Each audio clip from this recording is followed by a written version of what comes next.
الحمدللہ رب العالمین والصلاة والسلام علی محمد الامین اعوذ باللہ من الشیطان الرجیم بسم اللہ الرحمن الرحیم۔ خواتین و حضرات، میں نے اب تک جو کچھ عرض کیا ہے چند فکروں میں اس کا خلاصہ یہ ہے کہ شہادت ایک ایسی گواہی ہے جس کے بعد اللہ تعالیٰ کی طرف سے مجرموں کو سزا دے دی جاتی ہے اور ماننے والوں کو اللہ کے سامنے سرتابی سے باز آ کر سر تسلیم خم کر دینے والوں کو سرفرازی عطا ہوتی ہے قرآن کی اصطلاح میں۔ یہ شہادت اپنی ایک بڑی غیر معمولی تاریخ رکھتی ہے، یعنی اس دنیا میں اللہ تعالیٰ نے جو آزمائش برپا کی ہے، اس آزمائش میں جس طریقے سے اللہ تعالیٰ انسان کو مختلف ذرائع سے متوجہ کرتے ہیں، میں نے عرض کیا کہ اس میں انفسی دلائل ہیں، آفاق کی دلائل ہیں، انبیاء کی تذکیر ہے، صالحین کی باتیں ہیں، یہ ساری چیزیں ہیں۔ قرآن مجید نے ان میں سے ایک ایک چیز کو الگ الگ لے کے موضوع بنایا ہے۔ آپ کبھی لقمان کی نصیحت کو پڑھیں تو معلوم ہوتا ہے کہ جو عمومی طور پر صالحین نیک لوگ اپنی قوموں میں ہدایت دیتے ہیں، اس کو بھی اللہ تعالیٰ ایک اتمام حجت کا ذریعہ قرار دیتے ہیں۔ یہ جو عمل ہے یہ ایک الگ چیز ہے، لیکن جب شہادت واقع ہوتی ہے تو اس کا مطلب یہ ہے کہ جو دینونت اللہ تعالیٰ کی طرف سے اس دنیا کو ختم کر کے برپا کی جانی ہے، وہ دینونت چھوٹے پیمانے کے اوپر کسی ایک قوم کے لیے یا اقوام کے لیے برپا کر دی جائے۔ میں نے یہ عرض کیا ہے کہ دوسری چیز یہ ہے کہ اللہ تعالیٰ نے انسان کو بنایا تو قرآن مجید کے اشارات سے یہ معلوم ہوتا ہے کہ جب وہ اپنے حیوانی دور سے گزر گیا اور اس کے اندر تناسل کا قاعدہ رکھ دیا گیا، یعنی تناسل کا سلسلہ جاری کر دیا، یہ صلاحیت پیدا کر دی گئی کہ اب زمین سے براہ راست پیدا ہونے کی بجائے انسان تناسل کے طریقے پر پیدا ہوگا، یعنی وہی عمل جو ہو سکتا ہے کہ اس وقت ہزاروں سال میں ہوتا ہو، وہ 9-10 مہینے میں کانڈنس کر کے انسان کے اپنے وجود کے اندر رکھ دیا گیا۔ یعنی اب بھی کچھ نہیں ہوتا اس کے سوا کہ ہم اصل میں اس دنیا کے اندر جو زمین کے اجزاء ہیں ان کو خور و نوش کی صلاحیت اللہ ان میں پیدا کر دیتے ہیں، اس صورت میں لیتے ہیں۔ ہمارے اندر ایک فیکٹری لگی ہوتی ہے، اس کے اندر وہ پروسیس ہوتے ہیں، اس سے پانی کے 2 قطرے بنتے ہیں، ان کا آپس میں ملاپ ہوتا ہے اور پھر اس کے بعد ایک پورا کا پورا عمل شروع ہو جاتا ہے۔ تو یہ یوں سمجھ لیے ایسے آپ نے دنیا کے اندر ایجادات کو دیکھا ہوگا کہ پہلے ایک بڑی سی چیز بنا دیتے ہیں اور وہ بنانے کا عمل جو ہے وہ ہو سکتا ہے کسی لوہار سے ہاتھ دری، پھر اس کے بعد کیا ہوتا ہے، اس کے بعد کانڈنس ہونا شروع ہو جاتی ہے اور پھر اس کو جیسے اب کمپیوٹر کے ساتھ ہو رہا ہے، یعنی ہو سکتا ہے کہ وہ آپ کی گھڑی میں آ جائے۔ تو اسی طریقے سے دوسرے مرحلے میں قرآن مجید کی سورہ سجدہ کے اشارات سے معلوم ہوتا ہے کہ یہ دوسرا مرحلہ شروع ہوا ہے اور انسان پر جو نسل اس کی، یعنی اب نسل خود اس کے ایک عمل کے نتیجے میں آگے بڑھے گی، اسی کا شعور ہے جس کو قرآن مجید نے وہ شجرہ کی پوری تمثیل میں بیان کیا ہے کہ جب یہ معاملہ پہلی بار ہوا تو بدت لہما سواتہما، ان کی شرمگاہیں ان پر نمایاں ہو گئیں اور طفق یکسفان علیہما من برق الجنہ، اور تب یہ معلوم ہوا کہ وہ اس دنیا میں اب ایک دوسرا مرحلہ شروع کر رہے ہیں۔ اس مرحلے کی ابتدا جو ہے سیدنا آدم علیہ السلام سے قرآن مجید یہ بتاتا ہے، بائبل بھی یہی بتاتی ہے کہ ان سے ہوئی، یعنی اس میں کوئی اختلاف نہیں ہے دونوں میں۔ جب یہ ابتدا ہوئی تو اب اللہ تعالیٰ نے نبیوں کا سلسلہ تو سیدنا آدم ہی سے شروع کر دیا، یعنی ہدایت دینے کا۔ وہ قرآن نے اس کو قصہ آدم و ابلیس جہاں بیان کیا ہے تو وہاں بیان کیا فَإِمَّا يَأْتِيَنَّكُم مِّنِّي هُدًى کے الفاظ میں بیان کیا ہے کہ اب میری ہدایت آئے گی، یعنی ہدایت آنے کا عمل یہ نبیوں کے ذریعے سے ہو رہا ہے۔ یہ ہدایت آنے کا جو عمل شروع ہوا ہے تو اس کے بعد ایک بڑا عرصہ ہے جس کو قرآن بیان کرتا ہے کان الناس امۃ واحدہ، یعنی ایک بڑا عرصہ وہ ہے جس میں لوگ بحیثیت مجموعی ہدایت پر تھے، اس کو بھی قرآن نے بیان کیا ہے۔ یہ وہ آیت آپ دیکھ چکے ہیں پہلے کہ ایک بڑا عرصہ وہ گزرا ہے جس میں لوگ ہدایت پر تھے، پھر بگاڑ پیدا ہونا شروع ہوا ہے اور بگاڑ پیدا ہونے شروع ہونے کے بعد جو پہلی عالمی دینونت برپا ہوئی ہے اس وقت کی پوری، وہ کب ہوئی اس کی تاریخ تو ہم نہیں جانتے، لیکن قرآن کے اشارات سے یہ معلوم ہوتا ہے کہ وہ کوئی 7000 سال پہلے کا واقعہ نہیں ہے جیسے کہ بظاہر لوگ خیال کرتے ہیں، کیونکہ قرآن مجید بائبل نے تو سب کی عمریں بیان کی ہیں آدم کی عمر 1000 سال سے زیادہ بیان کی ہے، سیدنا نوح کی عمر، ہم کہتے ہیں یہ بائبل کا افسانہ ہے، لیکن قرآن نے تصدیق کر دی اس بات کی، وہ کہتا ہے حضرت نوح اپنی قوم کے اندر 950 سال رہے، تو اس وجہ سے ظاہر ہے کہ تصدیق ہو گئی اس کی۔ تو عمروں کے اندر یہ اللہ تعالیٰ کا جو عمومی قانون ہے یہ اس کے خلاف ہے کہ یک بیک 1000 سے عمر 100 سال پہ آ گئی ہے، یعنی اس میں خود ایک بڑا لمبا عرصہ گزرنا چاہیے، ایک تدریجی عمل۔ اللہ تعالیٰ کا قانون دنیا میں اسی طرح، اس قانون کو بھی قرآن مجید نے بیان کیا ہے کہ میں دنیا میں معاملات کیسے کرتا ہوں، اور یہ بتایا ہے اس میں کہ بعض معاملات ایسے ہیں اس میں 50,000 سال میں جا کر ایک مرحلہ دوسرے مرحلے میں بدلتا ہے، اور بعض میں 1000 سال میں ایک مرحلہ دوسرے مرحلے میں، اس کو بھی قرآن نے ایک جگہ بیان کیا۔ تو یہ جو عمل ہے ان کی ہدایت کا، اس کے بعد وہ دینونت برپا ہوئی ہے سیدنا نوح کی، عالمی دینونت ہے وہ، اسی وجہ سے سارے دنیا کی تاریخ میں اس کا ذکر آپ کو ملے گا، یعنی اسی سے گویا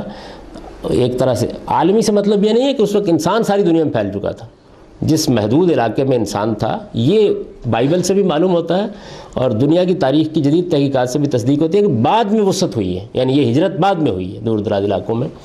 تو وہ عالمی دینونت برپا ہوئی۔ اس دینونت کو سیدنا نوح علیہ السلام کے ذریعے سے برپا کیا گیا۔ چنانچہ آپ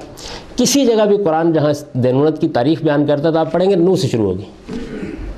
یعنی سورہ اعراف کو دیکھ لیں، سورہ قمر کو دیکھ لیں، جہاں کہیں بھی شروع کرے گا سیدنا نوح سے شروع کرے گا کہ پھر ہم نے نوح کو بھیجا۔ چنانچہ قرآن ایک پوری سورہ اسی نام سے ہے جس میں اس دینونت کے برپا ہونے کا پورا عمل بیان کیا۔ یہ اسی طرح ہوگی، یعنی پہلے انذار کا مرحلہ ہوگا، انذار عام کا مرحلہ ہوگا، پھر اتمام حجت کا مرحلہ ہوگا۔ اتمام حجت شہادت نہیں ہے، اس کا مطلب یہ بات واضح کر دی گئی ہے۔ اب اس کے بعد کیا ہے؟ اتمام حجت کے بعد ہجرت و برات، ان کے ہاں وہ کشتی بنا کے اس میں سوار ہونے سے ہوا ہے، جو قرآن نے اس کشتی کی بھی پوری تاریخ بیان کی ہے کہ کیسے یہ ہوئی ہے ہجرت۔ تو جب وہ کشتی میں بیٹھ گئے، آپ دیکھیں نا کہ قرآن مجید بھی یہ بیان کرتا ہے کہ اتنے بڑے پیمانے پر وہ معاملہ ہوا ہے کہ اس وقت کے حالات کے لحاظ سے اس کا اندیشہ تھا کہ کشتی سے اترنے کے بعد کچھ نہیں ملے گا، چنانچہ تمام جو جانور بھی باقی رکھنے مقصود تھے ان کے بھی جوڑا رکھوا دیا گیا، تاکہ اس کا یہ مطلب نہیں کہ ساری دنیا میں جانور مر گئے تھے، مطلب یہ ہے کہ ظاہر ہے انسان، آج کل تو صورتحال یہ تھی نا کہ ہم امریکہ سے گائے دوسرے دن لے آئیں جا کے، تو اس وقت اس کا اہتمام کیا گیا کہ جب پانی اترے گا، اور قرآن بیان کرتا ہے کہ وہ ایک غیر معمولی حادثہ اور واقعہ تھا جو ہوا، اور یہ بھی بتا دیتا ہے کہ مشرکانہ مذہب اپنی آخری انتہا پر، اس میں قرآن نے بیان کر دیا، ان کے سورہ نوح میں آپ پڑھیں کہ ان کے بتوں کے نام بالکل اس دینونت کی پوری کہ نوح نے کیا کہا، پہلے مرحلے میں کیا کیا، دوسرے مرحلے، بلکہ اس میں مراحل بھی بیان کیے ہیں کہ انذار کا مرحلہ اس طرح ہوا، پھر انذار عام کا مرحلہ اس طرح ہوا، پھر اعلانیہ دعوت دینے کا مرحلہ اس طرح ہوا، اور پھر اس کے بعد ہم نے تباہی کا فیصلہ کر لیا۔ اور وہ قرآن مجید میں کبھی وہ مقام پڑھیں آپ کہ ہم نے زمین سے کہا کہ اپنا سارا پانی اگل دو، آسمان سے کہا سارا پانی برسا دو، ہم نے ایک نشان مقرر کیا اور کہا کہ یہاں آ کے پانی رک جائے، یعنی وہ بڑا جلال ہے ان آیات کے اندر۔ اور وہ نوح کے بیٹے کو پھر قرآن مجید بیان کرتا ہے کہ اس نے کہا کہ صحابی الی جبل، میں کوئی بات نہیں ہے، مطلب آپ کی بات ماننا کوئی ضروری تھوڑی ہے، میں یہ پہاڑ کے اوپر چڑھ کے بچا لوں گا۔ تو باپ نے کہا کہ نہیں بیٹے، آج اصل میں کوئی پہاڑ بھی پناہ نہیں دے سکے گا، اور پانی چڑھتا چلا گیا اور اپنے نشان پر جا کر رک گیا اس کے اوپر۔ اور بائبل اس کی بڑی تفصیل بیان کرتی ہے کہ پھر اس کے بعد پانی کتنے دنوں میں اترا، اور پھر اترنے کے بعد وہ انہوں نے ایک پرندے کو اڑایا اور اس زیتون کی ایک شاخ وہ اپنے منہ میں لایا، یعنی مطلب یہ ہے کہ اب زندگی شروع کی جا سکتی ہے۔ تو نوح علیہ السلام کی یہ دینونت پہلی دینونت ہے، یعنی جو اس وقت کی دنیا کے اوپر برپا ہوئی۔ قرآن مجید یہ کہتا ہے کہ یہ دینونت جو ہے اس کے ذریعے سے جو حجت تمام ہو گئی یہ کافی تھی۔ اس کے بعد نوح کے 3 بیٹے جو تھے وہ بچے ہیں، چنانچہ آپ بائبل میں پڑھیں تو وہ اس تباہی کا جب ذکر کر لیتی ہے تو یہ بتاتی ہے کہ کشتی کے اندر کیا، وہ دیکھیے نا، یہ کہتی ہے اور نوح کے بیٹے جو کشتی سے نکلے سام، حام اور یافت تھے، اور حام کنعان کا باپ ہے۔ نوح کے یہی 3 بیٹے تھے، اور انہی سے تمام زمین پر بنی نوع انسان پھیلے۔ تو اب بھی دنیا کی جو تاریخ ہے وہ یہ بتاتی ہے کہ یہاں دنیا کے آپ میں سامی نسلیں، یعنی یہ جو مشرق وسطیٰ کی اقوام ہیں یہ سامی نسلیں ہیں نا، یہ سام کی اولاد ہیں۔ اچھا اب آگے پورا پھر وہ بیان کرتی ہے کہ مثال کے طور پر دیکھیے نا، حام کی اولاد کوش اور مصر اور فوت اور کنعان، تو انہی کے نام پر علاقوں کے نام ہیں، یعنی اس کی نسل کے اندر سے۔ اسی طریقے سے اب یافت کی جب پڑھیں گے تو دیکھیں نا، جومر اور ماجوج اور مادائی اور یابانی، میڈیا اور یابان یعنی جاپان آپ کا جو ہے، یہ بیٹے ہیں، پوتے بیٹے ہیں، ان کے پورے شجرے، میں نے چند چیزیں اس کے اندر سے آپ کو بتائی۔ تو یہ اس کے بعد مرحلہ شروع ہوا کہ اب اللہ تعالیٰ نے ان اقوام یعنی تینوں بیٹے جو اب ان کی نسل کو اللہ نے پھیلانا شروع کیا۔ اب یہ نسل جس علاقے کے اندر پھیلی ہے، سیدنا ابراہیم علیہ السلام کے بارے میں ماہرین تاریخ اندازہ لگاتے ہیں کہ یہ اور کے شہر میں، عراق کا جو قدیم شہر اور ہے جس کے کچھ کھنڈرات ابھی باقی ہیں، تو اس میں کم و بیش 2100 قبل مسیح میں ہوئے ہیں، یعنی اب سے 4000 سال کم و بیش پہلے سیدنا ابراہیم۔ سیدنا ابراہیم تک قرآن مجید سے یہ معلوم ہوتا ہے کہ جو رسول کی دینونت ہے، یعنی ایک شخص کو کسی بستی کے اندر، وہ پھیل رہے ہیں نا، اب اولاد پھیل رہی ہے اور وہ ان کے بستیاں بن رہی ہیں، وہ بستیاں سرکشی پر اترتی ہیں، اور پھر ان میں اللہ تعالیٰ وقتاً فوقتاً رسول بھیج کے یہ شہادت قائم کرتا ہے۔ یعنی ایک تو وہ ہوئی جو پوری نسل انسانی پر ہو گئی، پھر اس پوری نسل انسانی کے بعد نوح کی اولاد میں ان بستیوں پر ہونی شروع ہوئی، یعنی ہر بستی کے اندر جو بڑی بستی ہوئی اس میں یہ ہوا۔ تو یہ اس کا خاتمہ ہوا ہے 2 رسولوں کے اوپر۔ یہ اگر آپ اس کو جاننا چاہیں تو اس کے لیے بھی سورہ اعراف میں اس کی پوری تاریخ بیان ہو گئی ہے، یعنی نوح کی دینونت کے بعد پھر کن، یہ جو حضرت صالح ہیں اور حضرت ہود ہیں یہ سب سیدنا ابراہیم سے پہلے کے ہیں، یعنی ان میں سے کوئی ان کے بعد نہیں ہے۔ شخصی دینونت کا عمل سیدنا ابراہیم پر ختم ہوا آگے، اور اس کے آخری جو 2 لوگ ہیں ان میں سے ایک لوط ہے اور ایک شعیب ہے، یعنی سیدنا شعیب اور سیدنا لوط جو ہیں یہ اصل میں سیدنا ابراہیم کے معاصر ہیں، اور انہی لوگوں کے اوپر وہ اصحاب الایکہ اور یہ وہ سدوم کی بستی جو ہے، یہ جو دونوں ہیں ان کے اوپر شخصی دینونت ختم ہو گئی، یعنی اس کا ایک دور ختم ہو گیا یوں کہیے۔ اب اللہ تعالیٰ نے بار بار گویا قیامت برپا کر کے انسان کو اس بنیادی حقیقت کے بارے میں متنبع بھی کیا اور اس کی گویا قطعی دلیل بھی پیش کی، اس کے بعد تو کسی دلیل کی ضرورت باقی نہیں رہ جاتی۔ تو یہ شہادت یوں سمجھیے کہ شخصی شہادت صالح نے برپا کی، یہ ہود نے برپا کی، یہ اس کی تاریخ ہے پوری کی پوری۔ نوح سے شروع ہوئی، نوح علیہ السلام نے عالمی سطح پہ برپا کی اور پھر یہ بستیوں میں کرتے چلے گئے، یعنی پھر عالمی سطح پر نہیں ہوئی، بستیوں میں ہوتی چلی گئی،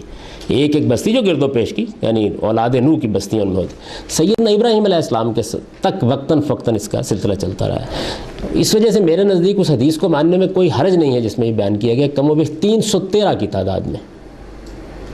کم و بیش 313 میں بیان کیا گیا نا کہ 1,24,000 نبی آئے کم و بیش، اور 313 وہ جو تھے جو رسالت کے منصب پر فائز کیے گئے اس کے اندر، تو کوئی انکار کی وجہ نہیں، یعنی ہو سکتا ہے کہ اتنی تعداد ہوئی ہو ان کی۔ یہ دینونت کے برپا ہونے کے مختلف واقعات ہیں جو ہوتے چلے گئے، اور یہ میں نے عرض کر دیا کہ یہ عام طور پر لوگ خیال کرتے ہیں کہ یہ کوئی صالح اور ہود کل کی بات ہے، یعنی یہ حضرت ابراہیم سے بہت پہلے ہیں یہ جتنے بھی ہیں، اور یہ معلوم ہے، یعنی عربوں کی تاریخ سے بھی یہی بات معلوم ہوتی ہے۔ سیدنا نوح علیہ السلام کے بعد سے لے کر لوط اور شعیب پر آ کر اس شخصی دینونت کا ایک دور جب ختم ہو گیا تو اب اللہ تعالیٰ کہتے ہیں کہ میں نے ایک دوسرا فیصلہ کیا، اور وہ فیصلہ یہ کیا کہ ابراہیم اور اس کی اولاد کو اس منصب پر فائز کر دیا جائے۔ یعنی اب تک صورتحال کیا ہے؟ اب تک صورتحال یہ ہے کہ شخص ہے، اور اب کیا ہو رہا ہے؟ اب اولاد ابراہیم کو یہ حیثیت دی جا رہی ہے، یعنی سیدنا ابراہیم کی اولاد، یوں سمجھ لیجئے کہ جو دوسرا دور شروع ہو رہا ہے، اس دوسرے دور میں اب ایک قوم کو بالکل اسی جگہ کھڑا کیا جا رہا ہے جہاں پہلے رسول کو کھڑا کیا جاتا تھا، لیکن وہ قوم ایک مخصوص نسل سے تعلق رکھتی ہے۔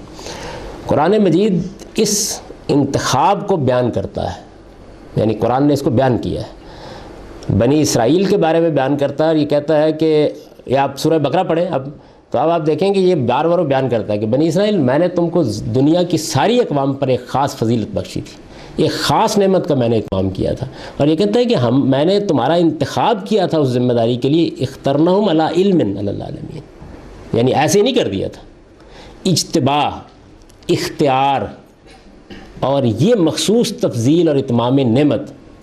یہ قرآن کی تعبیرات ہیں اس چیز کو بیان کرنے کے لیے، یعنی اجتباء، منتخب کرنا، جس کا عام طور پر مترجمین ترجمہ کرتے ہیں برگزیدہ ٹھہرایا۔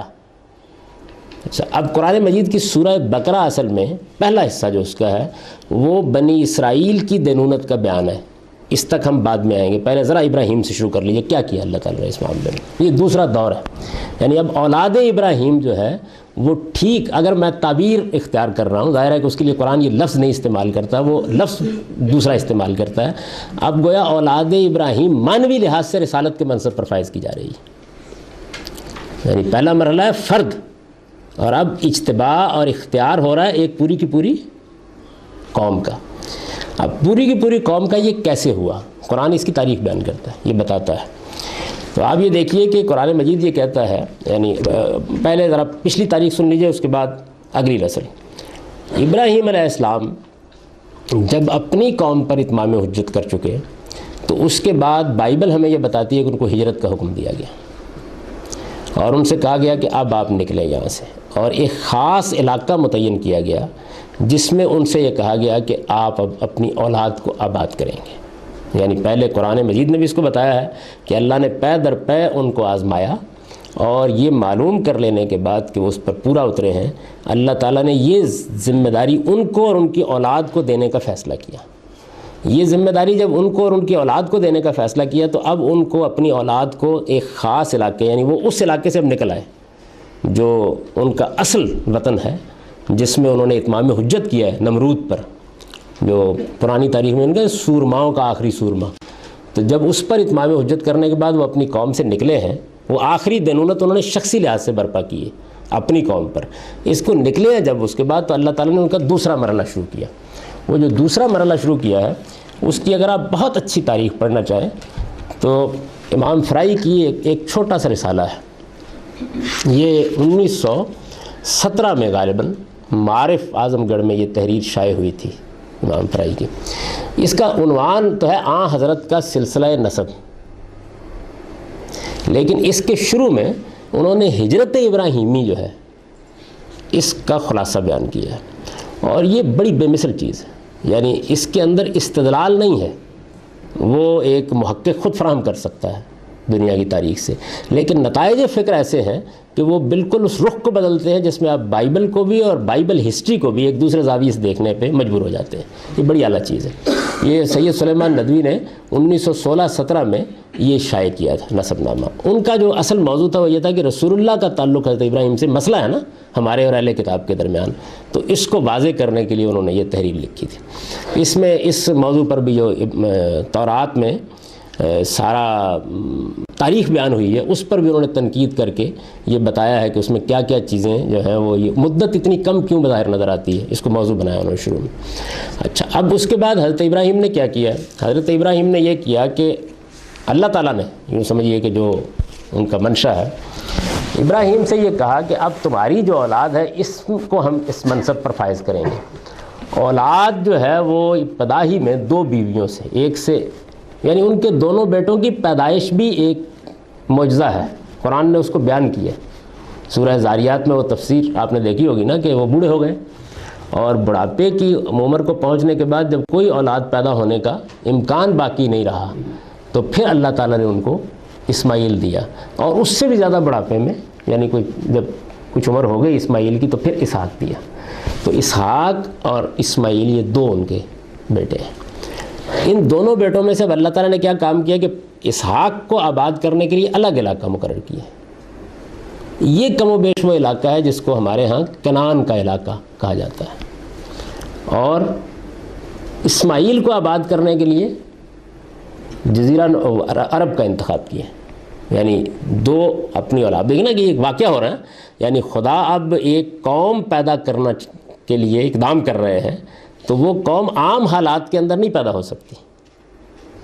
ابراہیم کو اپنے گھر سے نکل کر اپنے دونوں بیٹوں کو 2 الگ الگ جگہوں پر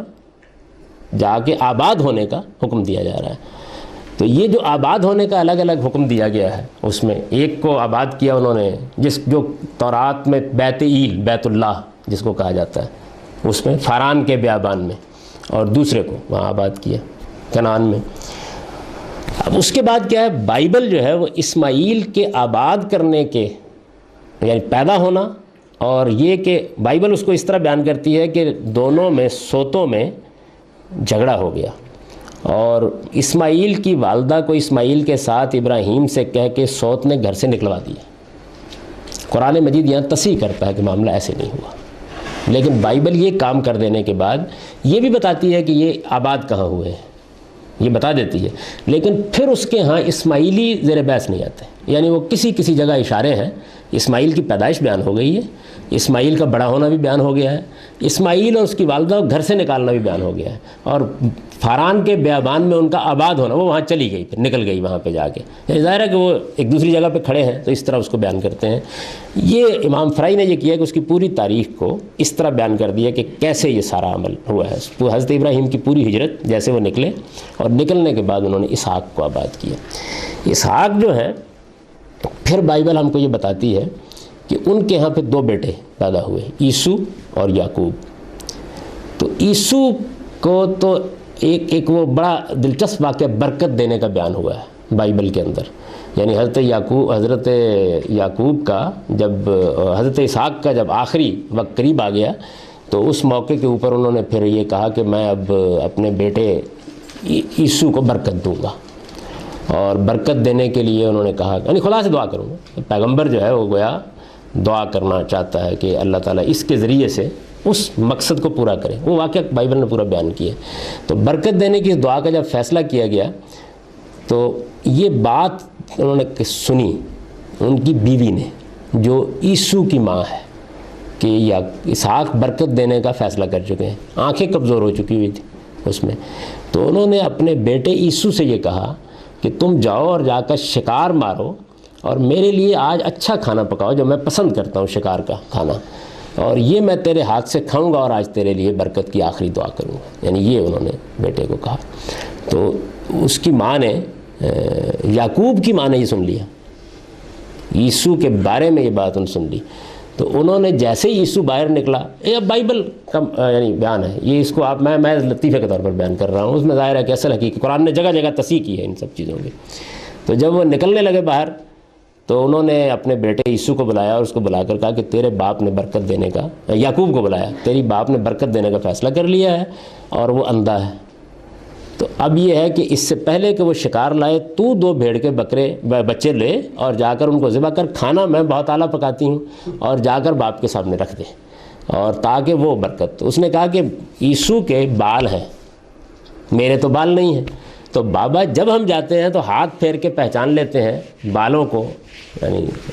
جہاں بال ہیں کلائیوں پر، وہ پہچان لیتے ہیں اس کو۔ تو اس نے کہا کہ جس بھیڑ کے بچے کو ذبح کر رہے ہو، میں اس کی کھال تمہارے اوپر مڑ دیں گی، اس کو یہی پتہ چلے گا کہ وہ بالوں والا عیسو ہی آیا ہے۔ تو اس کے بعد وہ پکائے گئے اور یعقوب نے جا کے وہ پیش کیا۔ اب یہ دیکھیں نا کیا تصویر بنتی ہے۔ تو خیر وہ جا کے پیش کیا، اور اسحاق جو تھے وہ دھوکہ کھا گئے، اور انہوں نے عیسو کے بجائے یعقوب کو برکت دے ڈالی۔ اور عیسو جب بعد میں اپنا شکار لے کے آئے تو انہوں نے کہا کہ اب تو میں دعا کر چکا اور برکت کا فیصلہ بھی ہو گیا۔ بات صرف اتنی سی ہے کہ 2 بھائیوں کی کشمکش میں حضرت اسحاق نے یعقوب کو، یعنی پرانے تبدل، اس میں اس کو برکت ملی ہے اس کو نہیں ملی۔ تو میں یہ عرض کر رہا تھا کہ پہلا مرحلہ تو یہ ہوا کہ 2 بیٹوں کو الگ الگ کیا گیا، پھر 2 بیٹے جو اسحاق کے پیدا ہوئے ان میں سے عیسو ہجرت کر گیا، اس کی ہجرت کا بیان ہوا ہے، یعنی باقاعدہ کہا گیا کہ بھیڑ بکریاں لے کے آپ جاؤ اور دنیا میں زندگی بسر کرو۔ مسئلہ اصل میں یعقوب کا ہے۔ تو یعقوب ہیں جن کے 12 بیٹے، ذکر پڑھا ہو نا قرآن میں بھی، پوری داستان بیان ہوئی ہے۔ تو یہ جو بیٹے ہیں یہ پھر حضرت یوسف کے زمانے میں دنیا کی اس وقت کی سپر پاور کے دارالحکومت میں منتقل ہوئے۔ یعنی اللہ تعالیٰ نے جو اسکیم اختیار کی ہے وہ یہ ہے کہ ایک بیٹے کی اولاد کو ادھر کیا اور ایک کو ایک بیابان میں کہا کہ آباد کر دو۔ ان کے وہاں سے ہجرت کر کے کنعان سے مصر میں جانے کا وہ واقعہ جو سورہ یوسف میں بیان ہوا ہے پورا کا پورا، یعنی کیسے بھائیوں نے یہ چاہا کہ وہ یوسف کو، یعنی وہ تو اللہ کی تدبیر ہے نا ساری کی ساری جو کر ڈالی انہوں نے، کہ کس طرح وہ باہر لے گئے اور پھر انہوں نے جا کے، اس میں بھی آپ دیکھیں کہ بائبل یہ کہتی ہے کہ اصل میں جب وہ یوسف کو مار ڈالنا چاہتے تھے، پھر انہوں نے کنویں میں پھینکنے کا فیصلہ کیا، تو اسماعیلیوں کا قافلہ آ رہا تھا وہ سامنے کے علاقے سے، اور اسماعیلیوں نے ان سے وہ خریدا یوسف کو اور مصر میں جا کر بیچ دیا۔ تو یہ پوری داستان جو ہے یہ اس طریقے سے واقع ہوئے، اور وہ پھر مصر میں چلے گئے۔ وہاں پر کم و بیش یعنی وہاں اقتدار حاصل ہو گیا، بڑی غیر معمولی عزت، شوکت، شان حاصل ہو گئی۔ ظاہر حضرت یوسف کا پورا واقعہ قرآن نے بیان کیا۔ تو یہ پھر ایک لمبے عرصے تک کسی شان کے ساتھ گویا انہوں نے آخری درجے کا جو تمدن ہو سکتا تھا اس کے اندر رہ کر، یہ دیہاتی لوگ نکلے اور دیہاتی لوگوں کو وہاں سے نکال کے دنیا کے اس تمدن میں ڈال دیا گیا۔ مصر کی سلطنت کی بھی اپنی ایک تاریخ ہے، یعنی فرائنہ کی جو سلطنت ہے، عرب سلطنتیں اصل میں دنیا کی قدیم ترین سلطنتیں، تو حمورابی کے بعد فرائنہ کی سلطنت جو ہے یہ اس علاقے سے، پہلے اسی علاقے میں ہوتی تھی، جو دنیا کا پہلا مکنن جس کو کہا جاتا ہے، تو یہ عرب ہے اصل میں۔ اور مولانا فرائی کا تو رجحان یہ ہے کہ یہ اصل میں حمورابی جو ہے یہ کلب سے واقع ہو گیا ہے، اصل میں یہ قحطانی عرب جو ہے تو بنو جرہم ہے نا، یہ سارے کے سارے وہی لفظ الٹ گیا ہے اور کچھ نہیں ہوا۔ تو اس کی انہوں نے آگے بہت لسانی تحقیق عبرانی سے اور دوسری چیزوں سے کر کے یہ بات بتا دی۔ تو یہ مصر میں چلے گئے، مصر میں جا کر یہ کم و بیش اب دنیا کے مورخین یہ اندازہ لگاتے ہیں کہ 500 سال تک اللہ تعالیٰ نے ان کو ایک خاص طریقے سے یہ قوم بنائی۔ آپ دیکھیے انسان رسول اللہ پیدا کیے گئے، پیغمبر پیدا کیا گیا، پیدا ہوگا، بچہ ہوگا، لڑکپن اور پھر کہولت کے، پھر ایک وقت ہوگا نا جس وقت آپ اس کو منصب پر فائز کرتے ہیں، تو قوم کو بنانے کا کام، یعنی بچے پیدا ہوئے ابراہیم کے، پھر ان کی اولاد جا کے مصر میں آباد ہوئی، وہاں کی فراخی میں پھر ایک بڑی قوم بنی، جیسے بائبل کہتے ہیں نا میں تیری اولاد کو اب ریت کے ذروں کی طرح برکت دوں گا۔ یہ برکت کا خصوصی ایک عمل ہے جو ہوا، تو بڑے پیمانے کے اوپر یہ قوم وہاں آباد ہوگی۔ تھوڑی دیر کے لیے اس کو لے گئی، پھر حضرت موسیٰ کی بعثت ان کے اندر ہوئی، یعنی جب بائبل کے بقول کے ایک بادشاہ جو ان سے اختلاف رکھتا تھا اور یہ خیال کرتا تھا کہ یہ باہر سے آ کے یہاں پر غیر معمولی حکومت ان کو مل گئی ہے، تو وہ جب اس کا مصر پر قبضہ ہو گیا اور یہ آہستہ آہستہ زوال آشنا ہو گئے، تو تب اس کے بعد اللہ تعالیٰ نے حضرت موسیٰ کی بعثت ان کے اندر کی۔ سیدنا موسیٰ علیہ السلام کی بعثت جب ان کے اندر ہوئی تو اب گویا اس قوم کو، یعنی وہ عمل مکمل ہو گیا، قوم کے بننے کا عمل مکمل ہو گیا۔ جب وہ بننے کا عمل مکمل ہو گیا تو اللہ تعالیٰ نے اس کا اجتباء کیا۔ یہ اصل میں بات جو قرآن بیان کرتا ہے کہ میں نے تم کو عالم پر فضیلت دینے کا فیصلہ کیا اور میں نے تمہارا اجتباء کیا اور میں نے تمہیں خاص طور پر چنا اپنے اس کام کے لیے۔ بالکل وہی لفظ استعمال کرتے ہیں پیغمبروں کے لیے استعمال کرتے، استفاء، اجتباء، اختیار، یہ استعمال کرتے۔ اب جب ان کو مصر کے اندر سے پھر یہ وہ سارا واقعہ آپ لوگوں کے علم میں ہے، اس کو سنانے کی ضرورت نہیں ہے کہ سیدنا موسیٰ علیہ السلام کے ذریعے سے پھر فرعون پر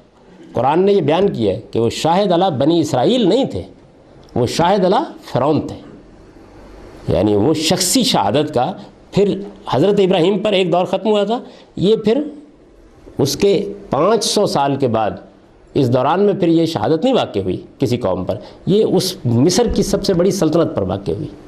یعنی اس وقت کی سب سے بڑی سلطنت فرعون غرقاب کر دیا گیا اور وہ ساری دینونت برپا ہو گئے۔ اب بنی اسرائیل جو تھے ان کو نکالا گیا۔ تو اب دیکھیے کیا ہوا، پہلا مرحلہ کیا ہے؟ پہلا مرحلہ یہ ہے کہ خدا کی ایک دینونت کے برپا ہونے کے نتیجے میں ان کا دشمن غرقاب نیل ہو گیا، بہت بڑی سزا، جیسے امریکہ غرقاب ہو گیا، جیسے آپ سمجھیں نا، یعنی ایک قوم جس کے پاس کوئی اسلحہ نہیں، کچھ نہیں ہے، اس کے اندر ایک پیغمبر کی بعثت کی گئی، اس نے اتمام حجت کیا اور اس کے نتیجے میں امریکہ غرقاب ہو گیا۔ اپنے زمانے کا وہ آپ کو یہ پڑھے تاریخ میں بڑی غیر معمولی سلطنت ہے، وہ اس وقت دنیا پر اس کی بادشاہی قائم تھی، وہ ختم ہو گیا، اور اس کے ختم ہو جانے کے بعد گویا خدا کی عدالت جو ہے وہ دیکھ لی نا آنکھوں کے سامنے لوگوں نے،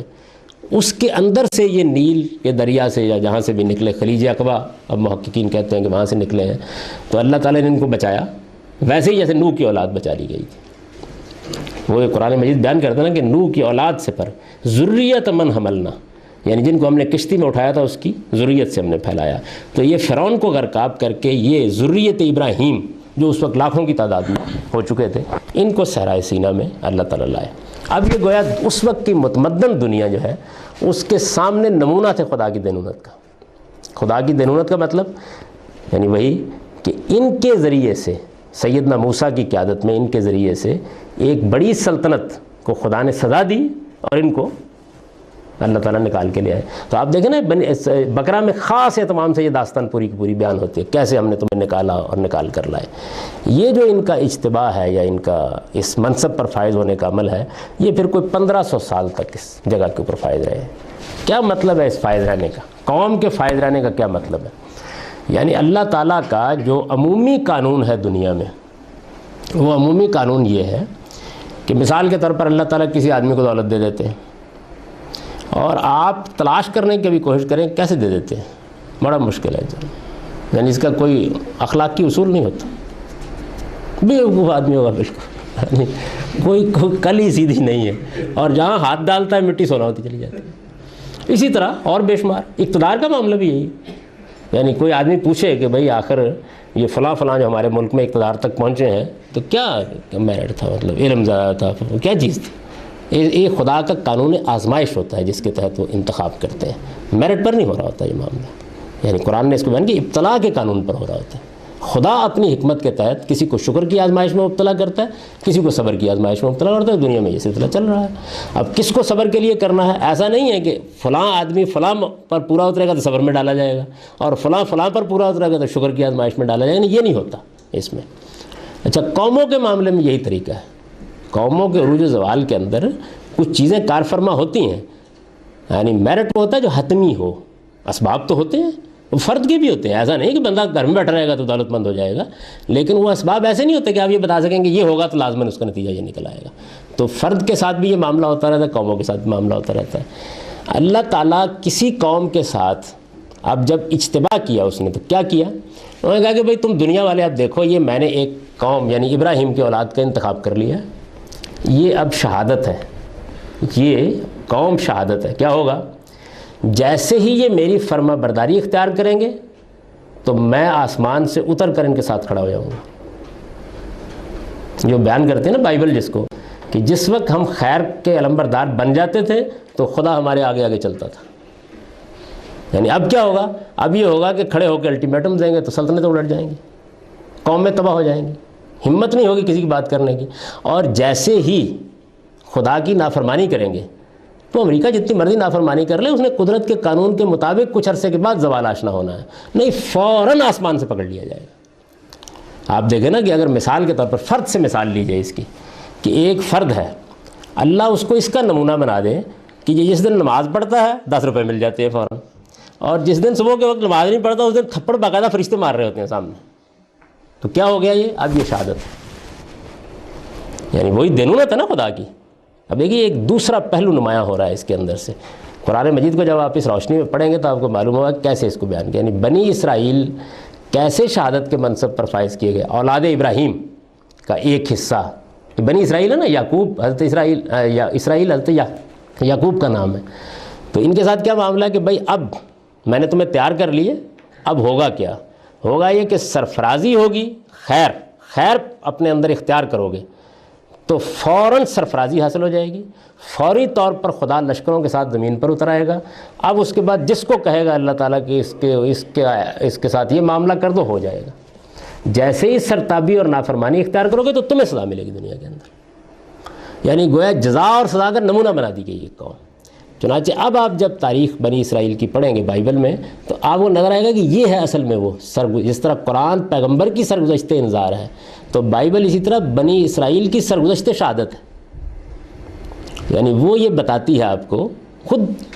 بیان کرتی ہے پوری کہ یہ ہم یہاں کھڑے ہوئے تو اب دیکھو اب کیا ہوا، اب فلسطینیوں کو ہم نے الٹیمیٹم دیا، اب خدا آ گیا، یعنی اتر آیا ہو، اب اتر کے وہ ان کے ساتھ کھڑا ہے۔ آپ اس کی تعبیریں دیکھیے، بڑی خوبصورت تعبیریں ہیں۔ تب وہ ہمارے رتھوں کے آگے آگے چلتا تھا، تب وہ بادل، اب قرآن مجید میں پڑھی ہے نا کہ پھر میں کیا کرتا تھا، یعنی صحرا میں چلنا ہے، بھائی صحرا میں ساری دنیا چلتی ہے، صاحبان خود ایجاد کرتی ہے، نہیں ہم آسمان کی بدلی لا کے اوپر کھڑی کر دیتے تھے، یعنی دیکھ لو دنیا میں خدا چل رہا ہے ساتھ ساتھ، بیان کیا نا اس کو قرآن مجید میں۔ ایک قوم چل رہی ہے، یہ میرے آپ کے ساتھ نہیں ہوتا، کتنی مرضی نیکی کر کے دیکھ لو، یہ کوئی امکان نہیں ہے۔ ایک قوم جس وقت ٹھیک کھڑی ہے تو اب اس نے صحرا میں چلنا، یہ مثال ہے، قرآن نے اس کو بیان کیا ہے، یہ مثال ہے اس کی کہ اب ایک مشہود واقعہ ہوگا اس کے ساتھ خدا کے آسمان سے اترنے کا۔ وہ قربانی کرے گی تو خدا کی آگ اترے گی اور اس قربانی کو لے گی آ کے، وہ حملہ کرے گی تو خدا رتھوں کے سامنے خود کھڑا ہوگا۔ یعنی یہ جو عمل ہے، اس کو میں اب اس کی تفصیل اگر کروں بہت وقت لگے گا، بائبل کے اقتباسات مجھے پڑھ کے سنائے جا سکتے ہیں کہ کیسے خدا ساتھ ہوتا ہے، یعنی کیا ہے، جزا و سزا برپا ہے ایک قوم کے ساتھ۔ دنیا کی ساری قوموں کے ہاں جزا و سزا کا عمل دنیا میں نہیں ہوتا، اور جو ہوتا ہے وہ لمبے سپین پر پھیلا ہوا ہوتا ہے قوموں کے عروج و زوال کا۔ یعنی اب مسلمانوں کو زوال کب آیا، عروج کب ہوا، ایک لمبی تاریخ ہے نا، یہ ایسے نہیں ہوتا۔ آپ یوں سمجھیں کہ جیسے ہی ٹھیک کھڑے ہوں تو اس کے بعد خدا کا عذاب دوسروں کے لیے، یعنی اب کسی نے نافرمانی کی تو سزا دے دیں گے، چنانچہ آپ دیکھیں بائبل میں وہ علاقہ متعین کیا گیا ہے، پورا علاقہ متعین کیا گیا کہ یہ علاقہ ہے جس کے اندر جب تم خیر پر کھڑے ہوگے تمہیں حق کے سزا ہے، دو گے تم. اور بالکل وہی قانون ہے جو ہماری سورہ توبہ میں بیان ہوا ہے کہ علاقے کے اندر یہ فلاں قوموں کو موت کی سزا دی، مشرک قومیں، اور اس کے باہر والے جو ہیں ان کے اوپر وہی یعنی جزیہ عائد کرنا، وہ زندگی کی ضمانت، ان کو قرآن نے قانون بیان کیا ہے نا، وہ سزا جو دی جاتی ہے. یہ قوم جو سزا دینے کا عمل کر رہی ہے، خدا نے اس کو کھڑا کیا ہے، تو آپ دیکھیے کہ خود بھی اس کے ساتھ جزا و سزا ہو رہی ہے. دنیاوی جزا و سزا خود اس کے ساتھ ہونی شروع ہو گئی ہے. یہ بات ہے جس کو میں واضح کرنا چاہتا ہوں کہ ایک قوم کو اس کا نمونہ بنا دیا جائے، دنیا کی اقوام کے اندر ایک بڑی قوم کو اس کا نمونہ بنا دیا جائے کہ خیر کرے تو خدا ساتھ، آسمان کی بدلی سایہ کرے گی، من و سلوہ اتار دیا جائے گا، پانی کی ضرورت ہے تو چشمے پھوٹ پڑیں گے، رتھ چلیں گے تو خدا آگے چل رہا ہوگا، حملہ کرے گی تو خدا کہے گا کرو میں ساتھ کھڑا ہوں، میں فتح لازمی ہے. اچھا، وہ جو دنیا کے عمومی قاعدے قانون ہیں معطل ہیں تمہارے بارے میں سارے کے سارے. یہ ہسٹری ہے جو سورہ بقرہ میں بیان ہوئی ہے، جو بائبل میں سورہ بقرہ میں تو محض اشارے کیے گئے ہیں، وہ تاریخ ہے. قرآن کا انداز یہ نہیں وہ تفصیلات بتائے، آپ ان میں سے ایک ایک کو لے کے جب وہاں پڑھیں گے تو آپ کے سامنے یہ بالکل تاریخ آ جائے گی. گویا جزا و سزا ایک قوم اس کا نمونہ بنا دی گئی کم و بیش 1500 سال تک دنیا کے اندر، اور وہ سلیمان اور داؤد کی قیادت میں حق پر کھڑی ہوتی ہے تو پھر وہ صورت پیدا ہوتی ہے جس کو ملکہ سبا کے واقعے میں قرآن بیان کرتا ہے. اچھا دیکھیے آپ علوم و فنون کا کیسا معاملہ ہوا ہے، یعنی علوم و فنون کے معاملے میں اس درجے کے لوگ نفسی علوم کے ماہرین اس کے اندر پیدا کر دیے گئے ہیں کہ وہ ملکہ بلقیس کا تخت جو چشم ددن میں اٹھاتے ہیں آنکھ جھپکنے میں اور لا کے رکھ دیتے ہیں. 2 فرشتے جو ہیں اس وقت دنیا کے علوم کا مقابلہ کرنے کے لیے وہ نازل کر دیے جاتے ہیں، ہاروت اور ماروت، کہ نفسی علوم، یعنی ایسے جیسے سمجھیں آپ کہ امریکہ سائنسی علوم جو ہے وہ حاصل کرے کوئی 2000 سال جدوجہد کر کے، اور اللہ تعالیٰ اچانک لاہور کی مسلمان قوم کے بارے میں یہ فیصلہ کرے کوئی مسئلہ ہی نہیں ہے، یعنی اب امریکہ کے بم پھونکوں سے ختم ہو گئے. تو وہ عمل ہوا ہے ان کے اندر باقاعدہ، اور اس کی تفصیل بھی بائبل بیان کرتی ہے. یعنی گویا ایک قوم زمین کے اوپر معجزہ بن گئی خدا کا. یہ وہ بات ہے جس کو قرآن بیان کرتا ہے کہ یہ دیکھیے نا، یہ سلسلہ جو شروع ہوتا ہے، یا بنی اسرائیل اذکروا نعمتی التی انعمت علیکم وانی فضلتکم علی العالمین. اے بنی اسرائیل میری وہ نعمت یاد کرو جو میں نے تم پر کی، اور اس بات کو یاد کرو کہ میں نے پوری دنیا کے اندر سے تم کو فضیلت دے کر ایک خاص منصب کے لیے منتخب کیا تھا. اور اس میں قرآن مجید یہ کہتا ہے، یعنی چونکہ انہوں نے سرکشی کی ہے نا، تو قرآن مجید یہ کہتا ہے کہ نہیں، یہ اس کی سرکشی سے کوئی نہیں، میں نے بالکل ٹھیک جیسے میں پیغمبروں کے بارے میں اللہ تعالیٰ کہتے ہیں کہ اللہ عالم حیث یجعل رسالتہ، اللہ اپنے علم کی بنیاد کے اوپر فیصلہ کرتے ہیں کہ کس کو رسول بنانا. ان کے بارے میں بھی اللہ تعالیٰ یہ کہتے ہیں انا اخترناہم علی علم علی العالمین، یعنی میں نے یہ منصب جو تھا یہ ایسے نہیں دے دیا تھا الٹپ. اس منصب یہ ان کو کیسے ملا،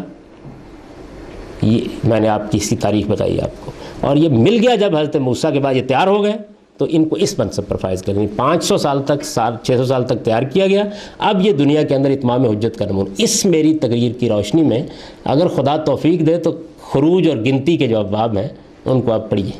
بائبل کے اندر سے، قاضیوں والی کتاب پڑھیے، آپ حیرت انگیز طریقے دیکھیں گے کہ ایسے معلوم ہوا کہ جیسے بالکل خدا کی شہادت سامنے کھڑی ہے. یعنی جیسے ہی یہ صورتحال پیدا ہوتی ہے بالکل خیر و شر واقع ہو رہے ہیں، جیسے ہی غلطی ہوتی ہے فوراً تھپڑ پڑتا ہے، یعنی مؤخر نہیں کیا جاتا اس کو، کیونکہ ابتلا کا قانون جو ہے وہ ختم کر دیا گیا. جزا و سزا کا قانون بنی اسرائیل کے بارے میں مار مار کے اتو بنا دیا جاتا ہے، اور جیسے ہی یہ ٹھیک ہو کھڑے ہو جاتے ہیں فوراً خدا آسمان سے اتر آتا ہے. یہ وعدہ اللہ تعالیٰ نے ان کے ساتھ اس اصول پر نبھایا. آپ دیکھیں سورہ بقرہ جو ہے یہ پہلے حصے میں یہ کم و بیش آپ سمجھیں کہ پہلا پارے تک کم و بیش یہ اس ساری تاریخ کو بیان کرتی ہے. اب اس روشنی میں جا کے پڑھیں گے تو آپ کو آیتیں دوسری طرف بولتی ہوئی نظر آئیں گی.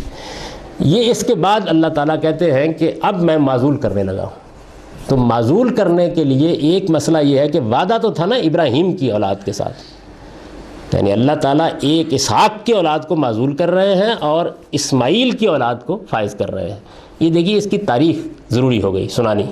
قرآن میں سنانی ضروری ہو گئی، کیونکہ انہوں نے عربوں کے اسماعیلی ہونے کا انکار کیا ہوا تھا. اس کو مولانا فرائی نے اس میں بیان کیا ہے کہ اسماعیل کو کیسے آباد کیا،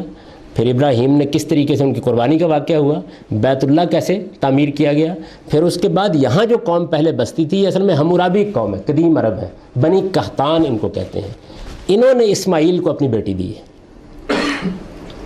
اور یہی ہے جس کے بارے میں امام فرائی کی تحقیق ہے کہ ہاجرہ بھی اصل میں انہی کی بیٹی تھی، تو یہ نانی بھی بنی قحطان سے ان کو ملی اسماعیلیوں کو، اور بیوی بھی بعد میں، اور پھر یہ وہاں آباد ہوئے ہیں۔ یہ جو بنی جرہم یا بنی قحطان ہے قدیم جو پہلے سے موجود تھے، پھر قرآن مجید سے بھی اس کا اشارہ ملتا ہے، اور مولانا فرائی نے اس کو بالکل موقت کر دیا کہ یہ اسماعیلیوں کی گویا جسے بائبل کہتی ہے نا، اسرائیلیوں کے ساتھ پردیسی، تو یہ ان کی ملحق قوم بن گئے یہ سارے کے۔ اوس اور خزرج یہ تھے، یعنی یہ اصل میں ننہال ہے رسول اللہ صلی اللہ علیہ وسلم کی بھی، یہ ساری اوس اور خزرج آپ پڑھے ہوگے نا مدینے میں، جو اتنے ہی رہے، باقی بنی اسماعیل کا غلبہ ہو چکا ہوا تھا، تو یہ تھوڑے سے رہ گئے ہوئے تھے، یہی انصار ہیں،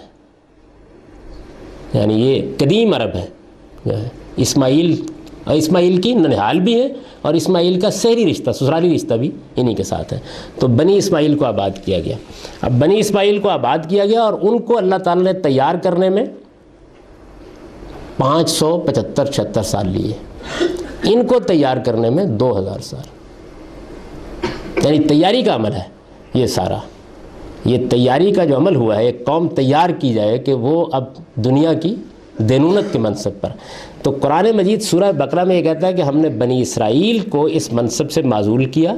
فائز کرنے کی پوری تاریخ بیان کرتا ہے، اور مطلب بیان کرتا ہے کہ فائز کرنے کا کیا تھا، یعنی وہی خدا کی دینونت کا نمونہ بنا دیا ایک قوم کو، اچھا کرے گی فوری طور پر خدا ساتھ آ جائے گا، بادل سائے کریں گے، پھونکوں سے بم اڑا دیے جائیں گے، اور جیسے ہی خرابی کا اندیشہ ہوگا فوراً سزا دے دی جائے گی، یہی جزا و سزا ہے نا، یعنی آپ اپنی آنکھوں سے دیکھ رہے ہیں، آپ دیکھیں قرآن مجید کی تاریخ سناتا ہے، کیونکہ اس کو اب یہ بتانا ہے کہ میں تم کو ٹھیک معزول کر رہا ہوں۔ بقرہ کا مضمون یہ ہے کہ تمہیں معزول کرنے کا عمل ٹھیک ہوا ہے، اور دوسروں کے ساتھ جو معاملہ ہونا تھا وہ بھی میں آج نہیں کر رہا، بلکہ اللہ تعالیٰ بتاتے ہیں کہ یہ طے کر دیا گیا تھا اسی وقت کہ دوسری نسل کو کیا کرنا ہے۔ وہ دوسری نسل کون ہے؟ بنی اسماعیل۔ اب وہ بنی اسماعیل دیکھیے سورہ بقرہ میں کیسے نمایاں ہوتے ہیں، یا بنی اسرائیل اذکروا، یعنی اب سورہ جو ہے کم و بیش سمجھیں آپ کے کوئی ایک پارہ آگے جا چکی ہے، پارہ کا لفظ میں بول رہا ہوں محض یعنی مقدار کا تاثر دینے کے لیے۔ یا بنی اسرائیل اذکروا نعمت التی انعمت علیکم، اب یہ سنیے چند آیات ہیں، اس کے بعد وہ آتی ہے شہادت کی آیت۔ بنی اسرائیل میری اس نعمت کو یاد کرو جو میں نے تم پر کی تھی، وانی فضلتکم علی العالمین، اور پوری دنیا میں نے تمہارا انتخاب کر کے تم کو ایک خاص فضیلت دی تھی۔ واتقوا یوما لا تجزی نفس عن نفس شیئا، اور اس دن سے ڈرو، یعنی یہ حرکتیں نہ کرو، اس دن سے ڈرو جس دن کوئی شخص کسی دوسرے کے کام نہیں آئے گا، ولا یقبل منها عدل ولا تنفع شفاعۃ ولا هم ینصرون، اور نہ کسی سے بدلہ قبول کیا جائے گا، نہ کسی کی سفارش وہاں کام آئے گی، اور نہ کوئی مدد کسی کو پہنچے گی۔ وَإِذِ ابْتَلَىٰ إِبْرَاهِيمَ رَبُّهُ، اور اب میں تمہیں وہ بات بتاتا ہوں، ذرا اس کو یاد کرو۔ ہوا یہ تھا کہ ابراہیم کو اس کے پروردگار نے اِذِ ابْتَلَىٰ إِبْرَاهِيمَ رَبُّهُ بِکلمات، کچھ چیزوں سے آزمایا تھا، پھر کیا ہوا؟ فَأَتَمَّهُنَّ، تو ابراہیم نے ان باتوں کو آخری درجے میں پورا کر دیا تھا، یعنی میرٹ پر میں نے یہ معاملہ کیا تھا، یہ بیان کر رہے ہیں اللہ تعالیٰ۔ قَالَ إِنِّي جَاعِلُكَ لِلنَّاسِ إِمَامًا، تب میں نے کہا تھا کہ میں نے تمہارے بارے میں یہ خصوصی فیصلہ کیا ہے ان آزمائشوں سے گزارنے کے بعد کہ میں اب دنیا کے اندر تم کو امامت کا منصب دے رہا ہوں، یعنی تم اب یہ آگے واضح ہو جائے گا کہ اب تم اصل میں میری دینونت کا ظہور تمہاری ذات سے ہوگا، یہ امامت ہے۔ قال ومن ذریتی، انہوں نے کہا مجھ تک معاملہ ختم ہو جائے گا، نہیں شخصی دینونت چل رہی تھی نا اس سے پہلے، ابراہیم کا سوال اصل میں اس پس منظر میں ہے کہ کیا یہ میری اولاد کو جائے گی؟ قال ومن ذریتی، فرمایا میری اولاد کو بھی منتقل ہوگی۔ فرمایا قال لا ینال عہد الظالمین، بڑا خوبصورت جواب دیا، یہ نہیں کہا کہ منتقل ہوگی، ہاں ہوگی لیکن ظالموں کو نہیں ملے گی۔ یعنی کیا ہوگا کہ یہ اصول ہوگا کہ ظلم کریں گے تو میں پیشوائی کا منصب چھینوں گا، یعنی شہادت کے نتیجے میں جو امامت حاصل ہوتی ہے، دنیا میں کھڑے ہوتے ہیں نا آپ، جیسے سلیمان اور داؤد کے زمانے میں کھڑے ہوئے، فرمایا بالکل میرٹ پر ہوگا یہ معاملہ، ہوگا تمہاری اولاد کے ساتھ، دو اولاد شامل ہے لیکن ان میں سے ظالم جو ہیں وہ سزا پائیں گے۔ اچھا فرمایا وَإِذْ جَعَلْنَا الْبَيْتَ مَثَابَةً لِلنَّاسِ وَأَمْنًا، اور یاد کرو کہ جب ہم نے اس بیت اللہ کو ایک عبادت کا مرکز بنانے کا ابراہیم کو حکم دیا تھا، یعنی پہلا مرحلہ یہ بتایا کہ اولاد کے بارے میں یہ ذریت یاد رکھیے گا، اولاد ہے جس کے معاملے میں زیر بحث ہے۔ ابراہیم کا سوال یہ ہے وَاتَّخِذُوا مِن مَّقَامِ إِبْرَاهِيمَ مُصَلًّى، اور ہم نے ان کو حکم دیا تھا کہ اب ابراہیم نے یہ جو بیت اللہ بنایا ہے یہ عبادت گاہ قرار پائے گی. یہ تاریخ بیان کی جا رہی ہے نا, یہ مان نہیں رہے نا بنی سے. وَعَهِدْنَا إِلَىٰ إِبْرَاهِيمَ وَإِسْمَاعِيلَ أَن طَهِّرَ بَيْتِيَ لِلطَّائِفِينَ وَالْعَاكِفِينَ وَالرُّكَّعِ السُّجُودِ. اور اس بیت اللہ کے بارے میں ہم نے یہاں وہ قوم تیار ہونے کا فیصلہ کیا گیا تھا. ہم نے ابراہیم کے ساتھ یہ اس موقع کے اوپر اس کی ذمہ داری ڈالی تھی اس کے اوپر کہ وہ میرے اس گھر کو طواف کرنے والوں اور اعتکاف کرنے والوں اور رکوع و سجود کرنے والوں کے لیے پاک رکھیں گے. وَإِذْ قَالَ إِبْرَاهِيمُ رَبِّ اجْعَلْ هَٰذَا بَلَدًا آمِنًا. اور وہ وقت بھی یاد کرو کہ جب اس بے آب و گیا جگہ پر آباد کرتے وقت ابراہیم نے دعا کی تھی کہ پروردگار اس شہر کو امن کا شہر بنا دینا میری اولاد کے لیے. وَارْزُقْ أَهْلَهُ مِنَ الثَّمَرَاتِ مَنْ آمَنَ مِنْهُمْ بِاللَّهِ وَالْيَوْمِ الْآخِرِ. وہ اوپر ڈانٹ پڑ چکی تھی نا, اور اس میں یہ قانون جاری رکھنا میری اولاد کے لیے کہ جو ان میں ایمان لائیں اللہ پر اور آخرت کے دن پر, ان کو رزق کی فراوانی حاصل ہو. فوراً پھر ٹوکا جیسے اوپر ٹوکا. کالا من کو فرمتو کلیرن ثم استروا الی عذاب النار وبئس المصیر. فرمایا نہیں یہ نہیں ہے دنونت کا مطلب کہ میں ان کو روٹی دینا بند کر دوں گا. نہیں, روٹی دینے کا معاملہ جو ہے وہ اور اصول کے اوپر ہوتا ہے, یعنی اس کا تعلق اس سے نہیں ہے. دنیا کی جو رہنا بنا اور تو قوم ہی مر جائے گی, ابھی نہیں ہوا یہ شروع معاملہ, تو یہ میں کروں گا. اور البتہ یہ ہے کہ یہ جزا و سزا جو ہے یہ قیامت میں دوں گا. پھر وَإِذْ يَرْفَعُ إِبْرَاهِيمُ الْقَوَاعِدَ مِنَ الْبَيْتِ وَإِسْمَاعِيلُ. فرمایا پھر وہ یاد کرو وقت کہ جب ابراہیم اور اسماعیل دونوں باپ بیٹا اس گھر کی بنیادیں اٹھا رہے تھے, اس موقع کے اوپر انہوں نے دعا کی ربنا تقبل منا انک انت السمیع العلیم. پروردگار یہ جو کچھ ہم نے کیا ہے اس کو ہماری طرف سے قبول کر, بے شک تو سمیع العلیم ہے. اب دعا کیا ہے سنیے, وہ ربنا وجعلنا مسلمین لک. پروردگار ہم دونوں باپ بیٹے کو اپنا فرما بردار بنا کر رکھنا. ومن ذریتنا, اور ہم دونوں کی, ابراہیم اور اسماعیل ہے نا, ابراہیم اور اسماعیل کہتے ہیں ہم دونوں کی اولاد میں سے امت مسلمۃ لک, وہ امت اٹھانا جو تیرے سامنے سرفگندہ ہو کر ایک مرتبہ پھر اس معیار پر پوری اولاد ہے, میں آپ نہیں ہے زیر بحث. یہ نوٹ کر لیجیے, من ذریتنا امت مسلمۃ لک, میری اولاد میں, ہماری اولاد میں سے, وارنا مناسکنا وتب علینا, اور ایک گھر جو تیرا آباد ہوا ہے اس کے مناسک ہماری اولاد کو سکھانا اور ان کے اوپر اپنا خاص کرم رکھنا. انک انت التواب الرحیم, بے شک تو بہت کرم کرنے والا, بڑے رحم فرمانے والا ہے. پھر فرمایا کہ وہ کیا ہو, ادھر تھا نا موسیٰ کو پیدا ہونا 500 سال بعد, تو ابراہیم کہتے ہیں کہ ان کو جو میں آباد کر رہا ہوں, یعنی واضح ان کے اوپر کہ مسئلہ کیا ہو رہا ہے. ربنا وبعث فیہم رسولا منہم, میری اولاد یہاں آباد ہوگی, مالک ان کے اندر سے وہ ایک تو نے امت مسلمہ اٹھانی ہے, اور وہ امت مسلمہ اٹھنے کا فیصلہ کیسے ہوگا, ان کے اندر ایک رسول مبعوث کرنا. یعنی یہ گویا خدا کا اشارہ پا کے ابراہیم نے دعا کی ہے, اور خدا کہتا ہے میں نے یہ دعا قبول کر لی تھی. یہ بالکل ویسے ہی ہے جیسے آپ دیکھیں ہجرت کی دعا رسول اللہ صلی اللہ علیہ وسلم کی, یعنی خدا کا عمل جو ہے وہ کیسے ہم آہنگ ہو کے ہو رہا ہے. ان کے اندر ربنا وبعث فیہم, میری اولاد کے اس حصے کے اندر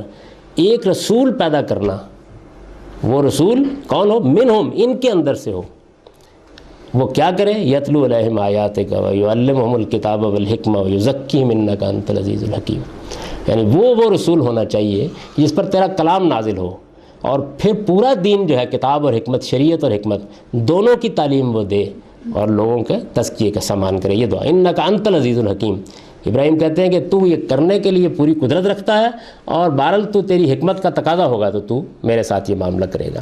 فرمایا کہ یہ ہے تمہاری, یہ تاریخ ہے جہاں سے شروع ہوا. اب وَمَن يَرْغَبُ عَن مِلَّةِ إِبْرَاهِيمَ إِلَّا مَنْ سَفِهَ نَفْسَهُ. فرمایا کہ ابراہیم کا یہ طریقہ ہے جو تمہارے لیے اور دوسری نسل کے لیے اس نے چھوڑا. تو اب جو ابراہیم کے طریقے سے ہٹ کر, یعنی اب اتمام حجت ہے نا, تم ہٹ گئے ہو, طریقہ اختیار کر, اس سے زیادہ احمق کوئی نہیں ہو سکتا. من صفیہ نفسہ وَلَقَدْ اسْتَفَيْنَهُ فِي الدُّنْيَا وَإِنَّهُ فِي الْآخِرَةِ لَمِنَ الصَّالِحِينَ. دنیا میں ہم نے اس کا انتخاب کیا تھا اس خاص ذمہ داری کے لیے, اور آخرت میں ہم اس کو صالحین کے اندر سے اٹھائیں گے. اور یہ انتخاب فرمایا کیسے ہوا تھا, سرکشی سے نہیں ہوا تھا, یہودی اور نصرانی بننے سے نہیں ہوا تھا. ان کو بتائی جا رہی ہے تاریخ پوری. اس قال لہ ربہ اسلم, یاد کرو پروردگار نے کہا تھا میرے سامنے سر جھکاتے ہو, سرفگندہ ہو, قال اسلمت لرب العالمین. اس نے کہا تھا کہ ہاں میں اپنی مرضی سے, آزادانہ مرضی سے اپنا سر تیرے سامنے جھکاتا ہوں. وَوَصَّى بِهَا ابراہیم بَنِيهِ وَيَعْقُوبَ. اور یہ نہیں ہے کہ یہ کوئی الگ الگ مسئلہ تھا, ابراہیم نے اپنے بیٹوں اور بالخصوص یعقوب جس کی تم اولاد ہو اس کو اسی بات کی وصیت کی تھی, اسلام کی, یعنی تمہارے لیے بھی یہی تھا. یا بنی ان اللہ اصطفیٰ لکم الدین, اس نے ان کو وصیت یہ کی تھی کہ خدا نے یہ دین تمہارے لیے منتخب کیا ہے، فَلَا تَمُوتُنَّ إِلَّا وَأَنْتُمْ مُسْلِمُونَ، اس لیے اب تمہاری موت اسی حالت میں ہونی چاہیے کہ تم اس کے سامنے سرفگندہ ہو۔ ام کنتم شہداء اذ حضر یعقوب الموت، یہ انکار کرتے ہیں۔ فرمایا کیا تم اس وقت موجود تھے جب یعقوب کی موت کا وقت آیا تھا؟ اذ قال لبنیہ ما تعبدون من بعدی، تو یعقوب نے اس وصیت کو چھوڑا تھا ان کے اندر، اس نے اپنے بیٹوں سے کہا تھا میرے بعد کس کی پرستش کرو گے؟ قالوا نعبد الہک و الہ آبائک ابراہیم و اسماعیل و اسحاق الہا واحدا، تو انہوں نے کہا تھا کہ ہم تیرے پروردگار، باپ ہم تیرے معبود اور تیرے آبا ابراہیم اور اسماعیل کے۔ اب یہ قرآن نے واضح کیا کہ اسماعیل الگ نہیں تھا، یعنی اس کے آبا اور اسحاق ایک خدا مانے کے، ونحن لہ مسلمون، تلک امۃ قد خلت لہا ما کسبت ولکم ما کسبتم۔ فرمایا یہ قانون تھا ہمارا جس کے مطابق ہم تمہارے ساتھ معاملہ کرتے رہے ہیں، اب تم ان باپ دادوں کی وجہ سے استحقاق کا مطالبہ کرتے ہو تو وہ ایک امت تھی جو گزر گئی، اس کو اس کا اجر ملے گا اور تمہیں تمہارے جرائم کی سزا ملے گی۔ ولا تسألون عما كانوا يعملون، اور تم مسئول نہیں ہوگے ان کے اعمال کے لیے، مسئول نہیں ہوگے۔ وقالوا كونوا هودا أو نصارى تهتدوا، فرمایا کہ ان بدبختوں کا حال یہ ہے کہ اس تاریخ کے یہ حامل ہیں اور کہتے ہیں کہ یہودی اور نصرانی ہوگے تب تم ہدایت پاؤ گے۔ قل بل ملت ابراہیم حنیفہ، ان سے کہو نہیں تمہارے لیے ہم نے ابراہیم کا طریقہ اختیار کیا تھا، اور ابراہیم جو تھا اس میں شرک کا کوئی شائبہ نہیں تھا، وما کان من المشرکین۔ قولوا آمنا باللہ وما انزل الینا وما، لہذا اب کہنا ہے، بچنا ہے اس سزا سے جو ملنے والی ہے، تو کہو کہ ہم اللہ پر ایمان لائے اور اس پر جو ہماری طرف نازل کیا گیا، وما انزل الی ابراہیم و اسماعیل و اسحاق و یعقوب والاسباط، اور جو ابراہیم اور اسماعیل یہ پورا خاندان ہے، اسماعیل اور اسحاق اور یعقوب اور ان کی اولاد کے ساتھ ہوا۔ وما اوتی عیسیٰ و موسیٰ، موسیٰ و عیسیٰ، اور جو عیسیٰ و موسیٰ کو دیا گیا۔ وما اوتی النبیون من ربہم، اور ان کے درمیان جو پیغمبر آئے ان کو دیا گیا۔ لا نفرق بین احد منہم ونحن لہ مسلمون، اور اس بات کا ہدایت ان کو کی گئی تھی کہ یہ کہو کہ ہم پروردگار کسی حال میں بھی کسی پیغمبر کی ہدایت کے درمیان کوئی فرق نہیں کریں گے۔ اب یہ کر رہے ہیں نا اسماعیل اور سارے۔ فإن آمنوا بمثل ما آمنتم بہ فقد اہتدوا، اب یہ کہا گیا کہ تم بنی اسماعیل یعنی جو ذریت اسماعیل ہے اگر یہ تمہاری طرح ایمان لائیں گے اب تو تمہارے ساتھ آ جائیں گے، یعنی ان کو ہم بچا لیں گے۔ وَإِن تَوَلَّوْا فَإِنَّمَا هُمْ فِي شِقَاقٍ، اور اگر نہیں تو فَسَيَكْفِيكَهُمُ اللَّهُ وَهُوَ السَّمِيعُ الْعَلِيمُ، پھر اللہ کافی ہے ان کے لیے، سزا دینے کا فیصلہ کر لیا ہے، اور وہ سمیع و علیم ہے، یعنی ایسے نہیں دے رہا، سن کر اور جان کر دے رہا ہے۔ صبغۃ اللہ، کچھ نہیں مطالبہ کیا گیا تھا اس کا کہ خدا کا رنگ اختیار کرو۔ وَمَنْ أَحْسَنُ مِنَ اللَّهِ صِبْغَةً، یہودیت اور نصرانیت نہیں، اللہ کے رنگ سے بہتر کسی کا رنگ نہیں ہے۔ وَنَحْنُ لَهُ عَابِدُونَ قُل لَا تُحَاجُّونَ فِي اللَّهِ وَهُوَ رَبُّنَا وَرَبُّكُمْ، اسماعیل اور اس کی نسل کی ذریت کے بارے میں لڑ چکے، خدا کے بارے میں بھی ہمارے ساتھ لڑتے ہو، تمہارا بھی رب ہمارا بھی رب، یعنی بنی اسرائیل کا بھی رب بنی اسماعیل۔ وَلَنَا أَعْمَالُنَا وَلَكُمْ أَعْمَالُكُمْ، ہماری بھی ایک داستان اعمال ہے، تمہاری بھی ایک داستان اعمال ہے۔ وَنَحْنُ لَهُ مُخْلِصُونَ، اور ہم اللہ کے لیے خالص ہو کر کھڑے ہو۔ ام تقولون ان ابراہیم و اسماعیل و اسحاق و یعقوب والاسباط کانوا ھودا و نصارا، یہ کہتے ہو کہ تمہارے آباء و اجداد جو ہیں یہ یہودی یا نصرانی تھے۔ قل انتم اعلم ام اللہ، ان سے کہو تم جانتے ہو بہتر یا خدا جانتا ہے۔ ومن اظلم ممن کتب شہادۃ عندہ من اللہ، تمہارے پاس اس ساری تاریخ کی گواہی موجود ہے بنی اسماعیل کے لیے، اس سے بڑا ظالم کوئی نہیں ہے کہ جو اس شہادت کو چھپائے۔ وما اللہ بغافل عما تعملون، اور جو کچھ تم کرتے ہو اللہ اس سے پوری طرح واقف ہے۔ تلک امۃ قد خلت، یہ ابراہیم و اسحاق تمہارے آباء و اجداد ایک پورا گروہ تھے، چلا گیا یہ دنیا سے۔ لہا ما کسبت ولکم ما کسبتم، ان کی وجہ سے کچھ نہیں ملے گا، اعمال پر میں یہ سب کر رہا ہوں۔ ولا تسألون عما كانوا يعملون سيقول السفهاء من الناس ما ولوا عن قبلتهم التي كانوا عليها، ہم نے اب فیصلہ کر لیا ہے، ان کو معزول کر کے قبلے کو ہم تبدیل کر رہے ہیں، بیت المقدس کی بجائے بیت اللہ کو ہم امامت منتقل کر رہے ہیں۔ یہ احمق اس موقع کے اوپر بھی کہیں گے کہ قبلہ تبدیل کرنے کی کیا ضرورت پیش آ گئی تھی۔ قل للہ المشرق والمغرب، ان سے کہو کہ بل خدا اپنے قانون کے مطابق یہ کام کرے گا، اور قبلے میں کچھ نہیں پڑا ہوا مشرق مغرب میں، اس کی ایک وجہ کا یہدی من یشاء الی صراط مستقیم، تم نے اس کو چھوڑا تھا، اس قبلے کی سیدھی راہ پر خدا لائے گا۔ وَكَذَلِكَ جَعَلْنَاكُمْ أُمَّةً وَسَطًا لِتَكُونُوا شُهَدَاءَ عَلَى النَّاسِ، اور اے بنی اسماعیل ہم نے تم کو درمیان کی امت بنایا اس طرح، یعنی یہ ہے اصل میں سلسلہ بیان۔ یہاں یہ آیت آتی ہے تو یہ گویا بنی اسرائیل کی امامت کے منصب سے شہادت کے منصب سے معزولی، اور بنی اسماعیل کی ذریت ابراہیم کی دوسری شاخ جس نے یہ آباد کی ہے، اس کے اس منصب پر تقرر کا اعلان ہے۔ اس پس منظر میں یہ آیت آئی. آپ اس کو پیچھے سے پڑھیں گے تو یہ سارا اصل میں بنی اسرائیل پر اتمام حجت، ابراہیم کی پوری تاریخ کے حوالے سے یہ کہنا کہ اس ذریت کو اس نے آباد کیا تھا، ان کے اندر سے ایک رسول کے پیدا ہونے کی گواہی دی گئی تھی، اور یہ اس پس منظر میں اب تم کو اس منصب پر فائز کیا گیا. تو ابھی بات پوری نہیں ہوئی، یعنی یہ دینونت ابراہیمی جو ہے اس پہ ابھی اور کچھ مقامات بھی باقی ہیں، تو وہ انشاءاللہ آگے زیر بحث لائیں.